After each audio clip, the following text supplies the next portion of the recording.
tell people is that you don't have to walk this alone. Okay.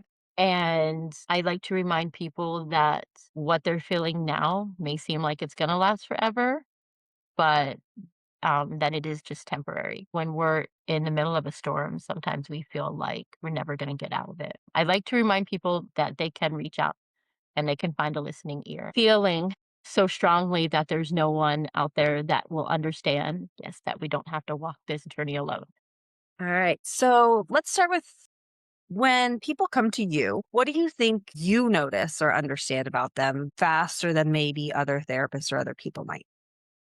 So one thing that I notice about them, I have an appreciation for diversity, and I understand that it's beautiful, and that it's something that should be celebrated. So when people come to me with differences that they are not hiding, I understand faster than a lot of people that it's something that should be celebrated, that we don't have to be ashamed of it. And I do also understand that we are all unique and we all have differences. It's just that I don't want to say some people are more willing to hide and lie about who they are because that sounds so accusatory. There would be a lot more appreciation for diversity and uniqueness if people were generally comfortable with being real with who they are. So I'm curious, like, Mhm. talk about an appreciation for the differences and differing abilities.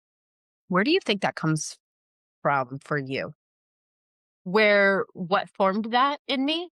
No, like, why do you have that? And like, where did that originate for you compared to maybe other people? So I there are things that I've experienced that have been difficult that have given me a genuine desire to help individuals and to understand at a different level what it's like to not feel like you fit in or to feel like you're an outcast. And that I think that is probably one of the biggest factors in it. Personal experiences can be our best teachers.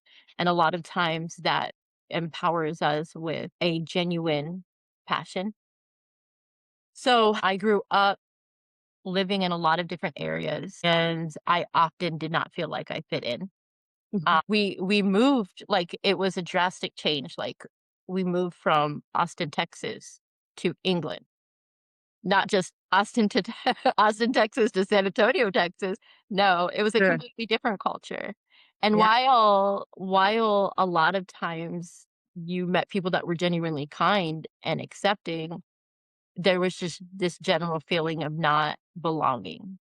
Like you're so different. So yes, I moved from Texas to England to a small Appalachian town that was still so full of, like folkloric thinking and old wives' tales and, yeah, generations of individuals, and you were this new person who came from England, but you're not British. You're because before that you came from Texas, but were Right. actually born in this Appalachian and it was yes, it was one thing after another. I think the most difficult time, though, was when I had just turned 13. So I had just become officially a teenager, and we came from England to this small town again in Pennsylvania, and then to beachside Florida.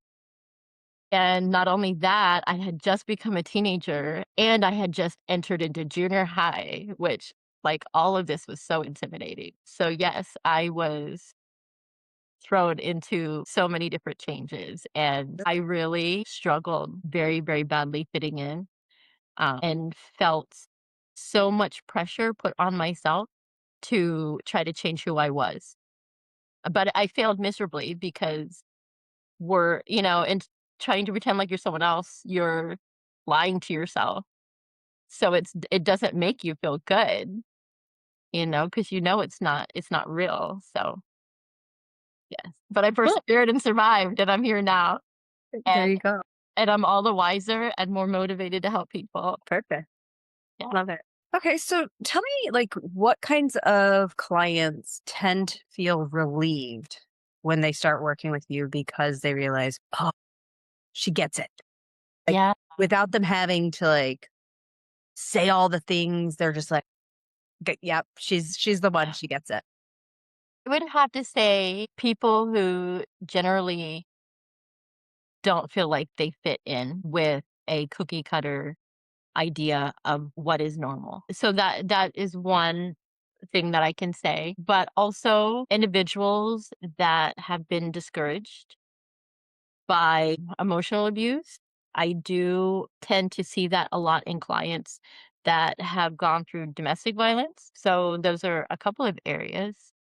So yes, I would have to say not just people that are neurodivergent, but people who are made to feel like they don't belong, that they're alone, and the people that are ostracized. What do you think is often misunderstood about the kinds of clients that you work with? I think one of the biggest things that are misunderstood is that there is a place for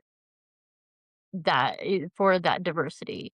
You know, like we don't all have to strive to meet one's standard. Well, no, we don't all have to strive to fit one mold, and we can still be correct or still be effective, still be an incredible individual regardless. An example would be this idea in schools that in order to learn, everybody has to sit down at a table and be quiet. A lot of times, individuals are pressured when they go to school, they're pressured to sit quietly at a desk. And there's this misconception that in order to learn effectively, you have to be able to sit there and fill out worksheet after worksheet after worksheet after worksheet. Or the only way to learn is to sit and stare at a teacher who's writing notes on a dry erase board with a dry erase marker, and if you can't sit there and retain information that way, then something's wrong with you. Well, it's not really that something's wrong with you. It's that the information's not being presented to you in a way that your body receives it. Mm. So, is that an example a good example? Yeah, yeah, it sounds like maybe other people think that they're not trying hard enough or they Mhm, get it if they just listen, where you kind of get that it's not that they're not trying hard, it's that the mhm. information isn't being presented in a way. Correct, correct. So we have that idea, right, that you're a good person if you can sit there and be quiet, and but what is wrong with learning while you're jumping on a trampoline. If you're able to better retain that information, why can't you do it that way? Yeah, So absolutely. if you can't sit there and fill out worksheet after worksheet after worksheet and be bored and learn that learning is the most boring thing in the world, what is wrong with creating artwork and displaying the information you learn through artwork? There shouldn't be anything wrong with that. So that person is still learning, that person's still creating, that person's still accomplishing it. Just not the way that one person has decided everyone should be able to do it.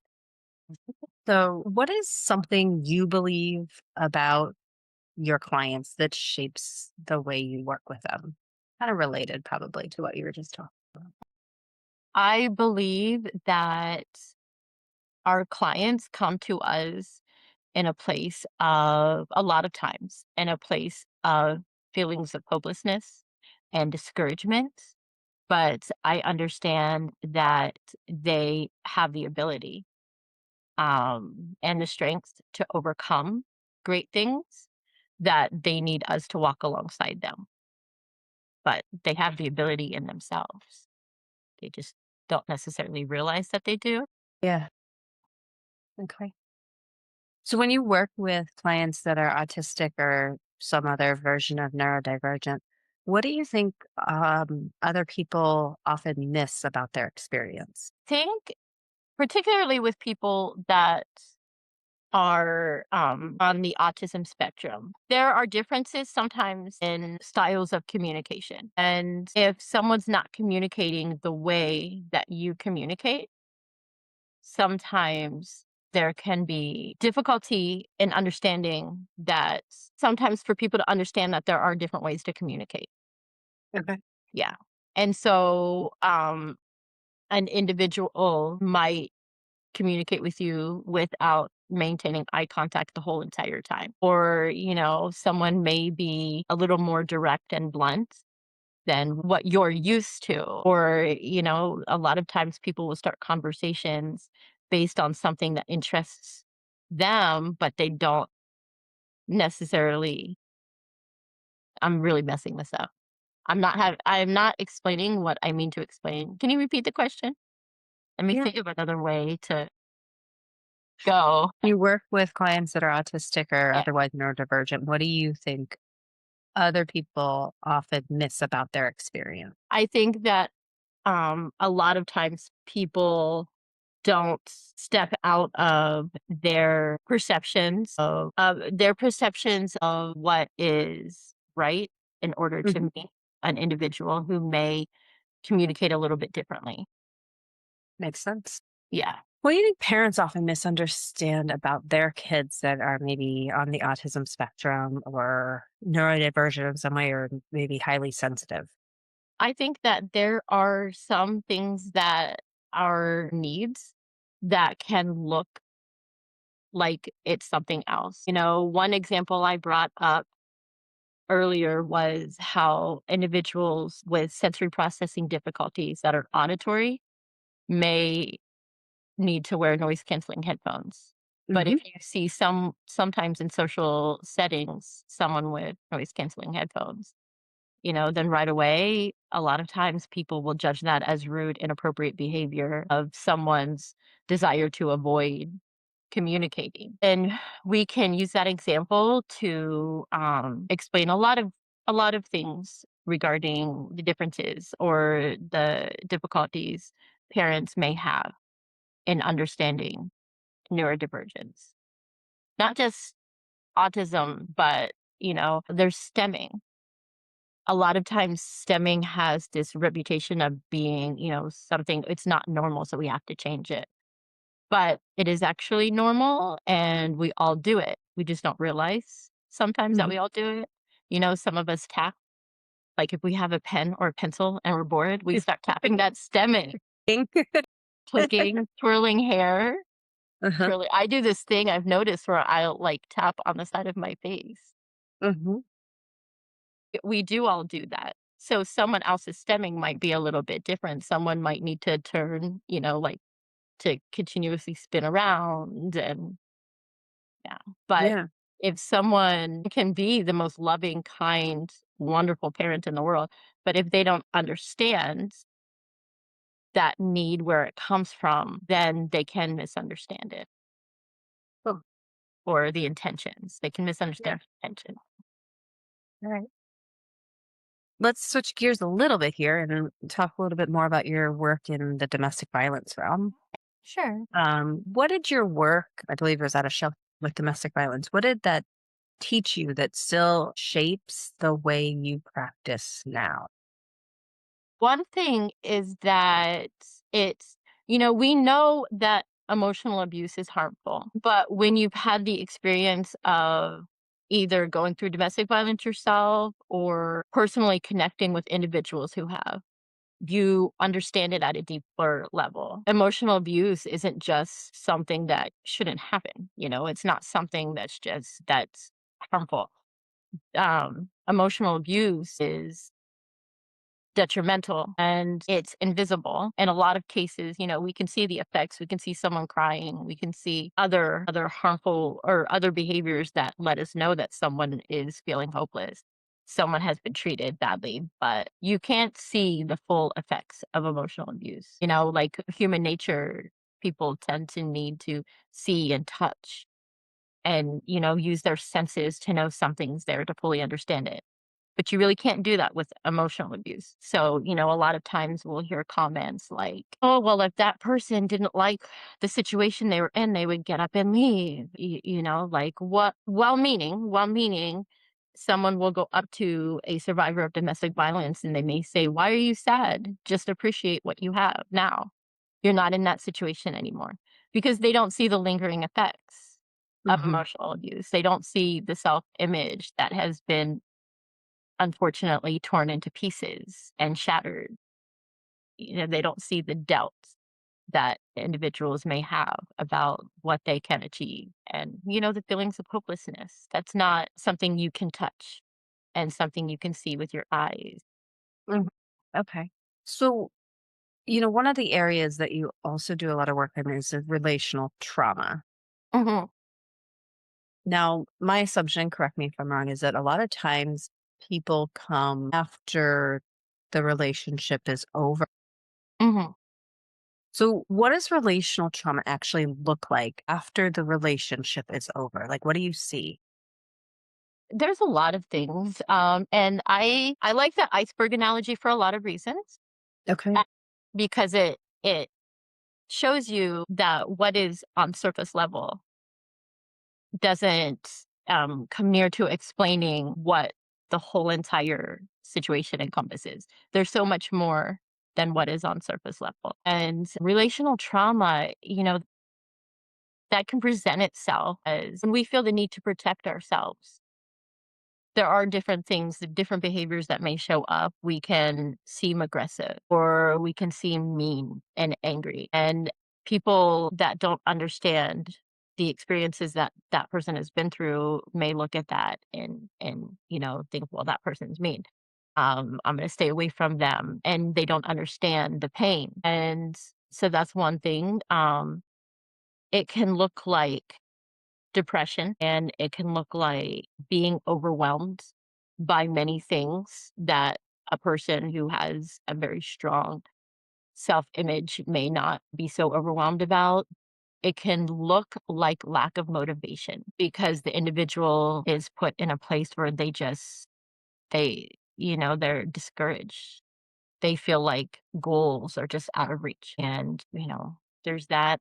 There is often um a strong desire, like a craving to fill that void or to bandage the wounds. And so that individual may cling to people just because they have that desperate hole that they want filled. Or, like I said, the wound that they feel like they need bandage. Mhm. Yeah. Okay. So you really reach into the population of people feeling ostracized and Mhm. kind of othered. Yeah. What do you think therapy with you feels like for them that might be different from what they expect? I think that individuals come and realize that it's a safe place to be who Hmm. they genuinely are. It's a place where they feel respected. All of the pressure, the weight is off their shoulders to fit this mold that society has attempted to put on all of us. So I and there's a lot that can be said about being in a space where you truly are free to let go of all of these pressures and to just come and be who you are without ridicule, without negative judgment. So I think that's one of the biggest things that or the most prevalent things that have been said about the space that I create for people. Nice. Mhm. Do you think is something that you come back to in session or tend to say often that feels just kind of like it is you, like it is a part of who you are. It's a part of the way you do therapy. Is there a phrase or words or a belief or something that just fits for you? There are a few I can come up with. One thing that I like to tell people is that you don't have to walk this alone. Okay. And I like to remind people that what they're feeling now may seem like it's gonna last forever, but, that it is just temporary. So that's something because when we're in the middle of a storm, sometimes we feel like we're never gonna get out of it. I like to remind people mostly though to that they can reach out and they can find a listening ear. Feeling so strongly that there's no one out there that will understand, yes, that we don't have to walk this journey alone. I like it. Thanks. When a child or teen looks fine at school, which is, I Mhm. think is probably common in the population that you work with, also for some of your higher level functioning kids, but they fall apart at home. How do you understand that and how do you explain that? Sometimes it's because home is a safe place for them. to let go and Mhm. to be who they really are. You can't, you know, if you're in the middle of chemistry class and you have dealt with so many things and it's just weighing so heavily on you, it's not really socially acceptable to do what you feel like doing, which may be, all depending on the situation, it may be throwing your papers on the floor and just yelling and venting it all. You can't really do that in the middle of school. So, yeah, sometimes it's because they feel secure. They know that it's okay to release and let go. Other times, a lot of it is the feelings that you have to mask all of that at school in order to be accepted by your friends. You know, there's a certain image you have to uphold. But that kind of goes back to the same thing where when you come home you feel like you can just release and let go. Other times, you know, with individuals that are neurodivergent, times it's just sensory aspects are just so overwhelming that there is a time to where you just can't take anymore, and sometimes that comes out as yelling or crying. Yeah, so I think one tragedy with society is that I think we're getting better generally as a whole, but there tends to be we tend to stop people from expressing feeling angry, not angry aggressive behaviors towards other people, but feeling angry. Or, you know, we tend to discourage people from feeling genuinely sad. You know, right away, people who mean well might come up to you and be like, "Oh, don't be sad, just be happy." Or, "Why are you so angry? Calm down. Don't be angry." Well, it's actually healthier to express those feelings, and, you know, it's okay. It is okay. It's healthy to be angry if something makes you angry, depending on your behavior, the choices you make. It's healthy to acknowledge being sad and to say, this was really crappy. This was horrible." Mhm. And so, it's good to be able to do that after a long, horrible day and you've come home and you've sat down with your copy, if you're old enough to sit down with copy, or, you know, like whatever your favorite book, your computer game, whatever you're interested in, and be like, De I really felt it, decompression. but yeah, exactly.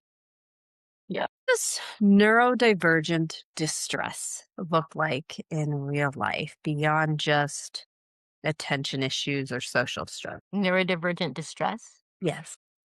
gets more prevalent. A lot of that, so I'm into somatic therapies as well, and a lot of that is your nervous system trying to cope. You know, we talked about uh, sympathetic and parasympathetic states in your nervous system, which is a whole rabbit trail. So I won't go there. But but a lot of times it'll appear because your body's trying to regulate itself. So that's a form that you can, you know, you can picture distress. A lot of times people that are distressed will snap, not because they mean to be mean or rude, but just because they've reached their limits. They've had enough. Or they might seclude themselves, but again, not because they're being rude, but because they need a break. You know, and when we're talking about neurodivergent distress, a lot of times we're talking about sensory. Not always, but a lot of times. You know, we can hear loud noises and be like, "Oh, those are loud noises. That's inconvenient." But if you're processing that sound differently, then it's alleviated through different means. Also, there's different needs to be able to accommodate that. They're like day-to-day tasks or things, routines, whatever, that are more difficult or seem to cause more problems for people that are neurodivergent? It's Cause yes, more stress? for sure. It definitely depends on the individual because we're all so unique. And one person who's neurodivergent will be different than another person who's neurodivergent. So it's kind of like, but I kind of lost. Can you repeat that? Because I was gonna say something and I kind of, Yeah, the struggles that somebody with that is neurodivergent might have in yeah. their day functioning other than attention issues or those struggles that we would kind of automatically associate with that, and how that shows up for them. Self-advocacy is a really big one. Knowing how to express what you need in a way that other people will hear. So yes, that's something that I really push is learning self-advocacy. Social situations can be very difficult because it's sort of like someone who's lived in Texas and has moved to Pennsylvania and then England and then beachside Florida and all of a sudden you're like, how do I relate? What do I say that can relate to these individuals? And how do I find a place where I can relate the way that I genuinely want to because that's who I am and be accepted by people who are also doing the same thing. So, those were a couple of things. Okay. Kind of getting back to the relational trauma and the domestic violence stuff. What do people in those situations often struggle to explain to other people? What they need, I think that would go back to self-advocacy, Okay. and that seeps into a lot of things. You know, like if an individual not just how do I protect myself physically, if someone's feeling overwhelmed and they don't understand how to express that in a way that someone who can't completely relate can understand and Hmm. how to explain, you know, like I can say, I'm really upset right now, I'm really overwhelmed, but how do I explain exactly what I need for you to do to stop that or to Got it. help that? Yeah. So it sounds like even verbalizing and knowing what they need, but Mhm. even the direct communication of what they need. Yeah. When someone's learned to question themselves, like you talked about with survivors, like what does therapy need to be able to help them rebuild that trust in themselves or learn to start to trust themselves? We need to know how to point that individual to the beautiful things, the good things we see in diversity, and to help that individual see what they are capable of. And a lot of that is done when we speak to them with respect and with our understanding that they are that way. Like you can recite something, you can memorize things from a DSM or a really good book written about a mode of psychology, right?